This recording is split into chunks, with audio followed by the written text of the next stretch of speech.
So hello viewers, welcome back to my channel. তো আজকের ভিডিওর টপিকটা সম্পূর্ণ আলাদা, কারণ আজ আমরা কথা বলবো দেবদার প্রজাপতিকে নিয়ে। তো অলরেডি প্রজাপতির 15 সপ্তাহ রানিং সাকসেসফুলি 14 সপ্তাহ কমপ্লিট হয়ে গেছে।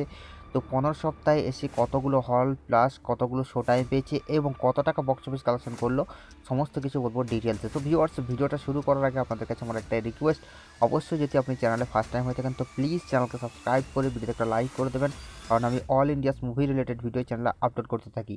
তো চলুন ভিডিওটি শুরু করা যাক।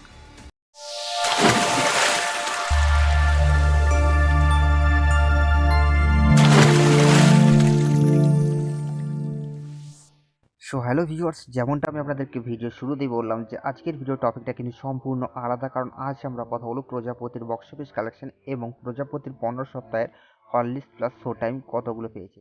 তো ভিডিওটা অবশ্যই দেব ফ্যান্সের জন্য ইন্টারেস্টেড একটা ভিডিও, তো ভিডিওটাকে অবশ্যই শুরু থেকে নিয়ে শেষ পর্যন্ত ওয়াচ করবেন। সো ভিউয়ার্স, আমরা জানি রিসেন্ট টাইমে সাউথের বেশ কয়েকটি বড় বড় মুভি, বেশ কয়েকটি বলতে 10,000-এর মতো ব্লকবাস্টার মুভি রিলিজ হয়েছে এবং আরও বেশ কয়েকটি মুভি কিন্তু এপ্রিলে রিলিজ হবে। তো ভিউয়ার্স, তার মধ্যে কিন্তু আমাদের বলিউড থেকে অজয় দেবের ভোলা মুভিটি আছে এবং এই মুভিটিও কিন্তু প্রচুর রেসপন্স আসছে।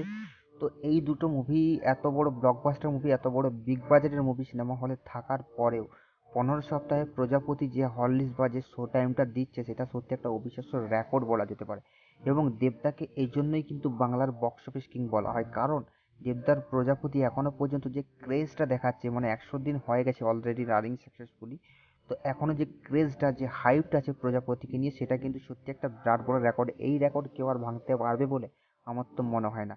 সো ভিউয়ার্স, রিসেন্টলি টাইমে কোনো মুভি, বলিউডেরও বেশ মুভি পাঠানের সাথে টিকতে পারছিল না, সেখানে কিন্তু দাঁড়িয়ে প্রজাপতি রান মানে রমরমিয়ে ব্যবসা করে গেছে। এবং এখনও পর্যন্ত বলিউডের দুটো বড় বড় বিগ বাজেটের মুভি, একটা হিন্দি ডাবিড সাউথের রিলিজ হয়েছে এবং ভোলা, সেখানে দাঁড়িয়েও কিন্তু এখনও হল লিস্ট প্লাস শো টাইম কোনো অংশেই কমছে না। তাই প্রজাপতির যে ক্রেজ, সেটা কিন্তু এখনও কোনো অংশেই কম দেখা যাচ্ছে না। তো প্রজাপতি যে হল লিস্ট বা যে শো টাইমটা পেয়েছে, সেটা আপনাদের চোখ কপালে ওঠার মতো, চোখ ধাঁধানো একটা, যে কী বলবো, হল লিস্ট প্লাস শো টাইম।